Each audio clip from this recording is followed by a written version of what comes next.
Hello दोस्तों, कैसे हो आप सभी।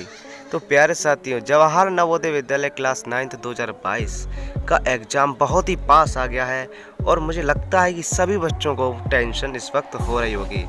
तो दोस्तों, आपको टेंशन फ्री हो जाना है, क्योंकि जब तक ये असराज स्टडी मटेरियल है तब तक आपको टेंशन नहीं लेनी है। तो प्यारे साथियों, आज की इस वीडियो में हम बात करने वाले हैं जवाहर नवोदय विद्यालय क्लास 9th की फुल स्ट्रेटजी के बारे में कि आपको क्या क्या रूल फॉलो करने हैं जिससे आपका सिलेक्शन होने का 100% चांस रहे, और क्या क्या आपको कितनी स्पीड से आपको सिलेबस पढ़ना है, क्या क्या आपको अभी इम्पोर्टेंट पढ़ना है। तो प्यारे साथियों, आज के इस वीडियो में हम ये सब आपको विस्तार से बताने वाले हैं। तो ज़रा भी देर ना करते इस वीडियो को स्टार्ट करते हैं। बस मेरी आपसे एक ही रिक्वेस्ट है कि आप लोग इस वीडियो के अंत तक बने रहना। तो चलिए दोस्तों, इस वीडियो को स्टार्ट करते हैं। तो प्यारे साथियों, मैं जानता हूँ कि अभी उन बच्चों पर बहुत ज़्यादा प्रेशर होगा कि वो क्या पढ़ें। इतना बहुत कम वक्त बचा है, तो अब इतनी स्पीड से हम क्या क्या पढ़ें। तो प्यारे साथियों, बस उनके लिए बस एक ही सॉल्यूशन है कि अब आप लोग जितने घंटे पढ़ सकते हैं ज़्यादा से ज़्यादा पढ़ने की कोशिश करें। और अब आपको ज़्यादा से ज़्यादा सैम्पल पेपर लगाने की कोशिश करनी है, क्योंकि सैम्पल पेपर से आपको आइडिया लग जाता है कि इस प्रकार के प्रश्न आते हैं और उसी प्रकार के प्रश्नों को आपको प्रैक्टिस करनी है। सैम्पल पेपर आपको ज़्यादा से ज़्यादा लेने हैं। आप दुकान पर भी खरीद सकते हैं, कहीं पर आपको मिल जाएंगे, और बुक्स में भी आते हैं। बुक्स के आप प्रैक्टिस सेट लगा सकते हैं। और प्यारे साथियों, सबसे मेन इम्पोर्टेंट बात कि जो आपने अपनी नोट्स बनाए थे क्लास 9th के लिए, जो आपने अपनी बुक रीडिंग करके नोट्स बनाए थे, उन सभी को आपको रिवीजन करते रहना है डेली। और सबसे ज़्यादा आपको मैथ और साइंस पर अभी सबसे ज़्यादा फोकस देना है, क्योंकि ये 15-15 नंबर, ये 30-30 नंबर के होते हैं, और 15-15 नंबर के इंग्लिश और हिंदी होती है। अब काफ़ी बच्चे क्या करते हैं कि नवोदय विद्यालय क्लास 9th का बस एक ये रिकॉर्ड होता है कि उसका लगभग, भले ही आपका देखिए, आपका लगभग यदि आपके 35 में से 35 आते हैं साइंस में, और 35 में 35 आते हैं मैथ में, और आपका इंग्लिश और हिंदी में रिकॉर्ड ख़राब हो जाता है, तो वहाँ पर आपका सिलेक्शन नहीं होगा। और जिस बच्चे के 35 में से 30 नंबर आते हैं साइंस में, 35 में से 30 नंबर आते हैं मैथ में, तो उसका, और जो 15-15 नंबर के हैं, अगर उनमें भी उसके एवरेज नंबर आ जाते हैं तो आपका सिलेक्शन 100% हो जाएगा। तो प्यारे साथियों, आपको क्या करना है कि आपको हिंदी और मैथ पर भी, हिंदी और इंग्लिश पर भी फोकस देना है, जबकि मैथ और साइंस पर ज़्यादा फोकस देना है। ठीक है, मैथ और साइंस पर आपको ज़्यादा फोकस देना है, बट हिंदी और इंग्लिश पर भी आपको फोकस करना है, क्योंकि नवोदय विद्यालय का ये बस यही एक रिकॉर्ड रहता है कि अभी सभी सब्जेक्ट में आपका रिकॉर्ड रहना चाहिए एवरेज स्टूडेंट की तरह। तो प्यारे साथियों, अभी सभी स्कोर आपको एवरेज लाना है। तो प्यारे साथियों, अब बात करते हैं कि कितनी स्पीड से अब आप सिलेबस अपना कंप्लीट कर सकते हैं। तो प्यारे साथियों, जिस प्रकार आपको पता है कि मैंने इम्पोर्टेंट चैप्टर के ऊपर वीडियो बनाई थी, तो इम्पोर्टेंट चैप्टर की वीडियो की लिंक आपको डिस्क्रिप्शन में दे दूंगा, तो उस पर आप जाकर देख लीजिएगा।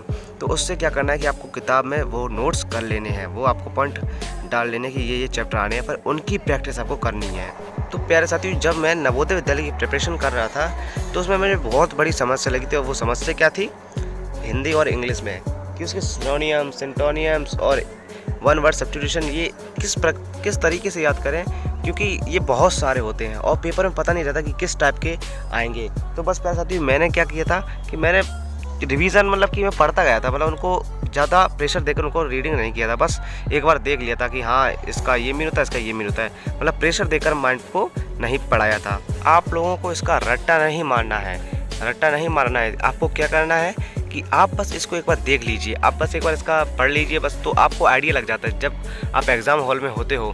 और अगर आपके द्वारा कोई भी चीज़ पढ़ी होती है, अगर उस पर आप विचार करते हो, तो ज़रूर आपके मन में आ जाती है। तो प्यारे साथियों, इसको बस आपको पढ़ना है, ना कि आपको रटना है। तो प्यारे साथियों, जब मेरी एग्ज़ाम की डेट बहुत करीब आ गई थी, तो जो मैंने नोट्स बनाए थे पिछले अपने साइंस, इंग्लिश और हिंदी और मैथ में भी कुछ फॉर्मूले होते हैं, बस मैं उनका रिवीजन करता था, और ज़्यादातर मैथ और साइंस लगाता था। मतलब कि मैथ को तो मैं बहुत लगाता था, 2-3 घंटे मैथ को आपको लगाना ही लगाना है। प्यारे साथियों, आपको पैसेज रीडिंग भी बहुत करनी है। जो इंग्लिश में पैसेज आते हैं, अनुच्छेद आते हैं, हिंदी में तो गद्यांश आते हैं, पद्यांश आते हैं, पद्यांश नहीं आते, गद्यांश आपके आते हैं हिंदी में, तो आपको ये भी पढ़ना है। और हो सकता है आपके ज़्यादातर समास भी आते हैं, समास भी आपसे अधिकतर पूछ लिए जाते हैं, आपको समास पढ़ना है हिंदी में। तो देखिए प्यारे साथियों, आपको इंग्लिश में जो है आपको पैसेज पढ़ना है, अनसीन पैसेज जो होता है, आपको उसकी भी प्रैक्टिस करनी है, क्योंकि नवोदय विद्यालय में जो पैसेज आते हैं तो वो आपको अब समझने होते हैं कि वो कह क्या रहा है।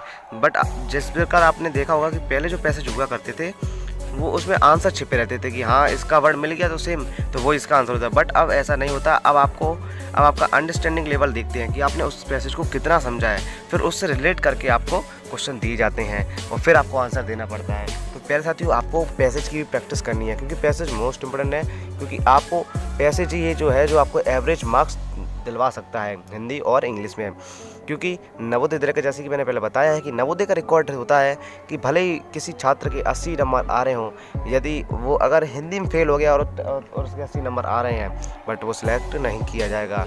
और अगर किसी छात्र के 70 नंबर आ रहे हैं और सभी सब्जेक्ट में वो पास है, सभी सब्जेक्ट में उसके 33% से ऊपर है, तो उसका सिलेक्शन के चांस 100%, नहीं तो 90% उसके चांस हो जाते हैं। तो प्यारे साथियों, आपको कुछ इस प्रकार पढ़ना है।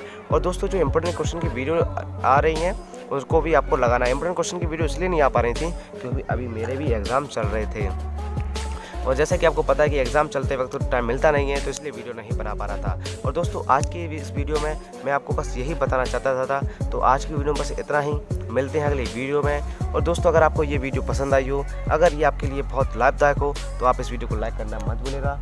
तो आज की वीडियो में इतना ही, मिलते हैं अगली वीडियो में। तो इसी के साथ जय हिंद, जय भारत प्यारे साथियों।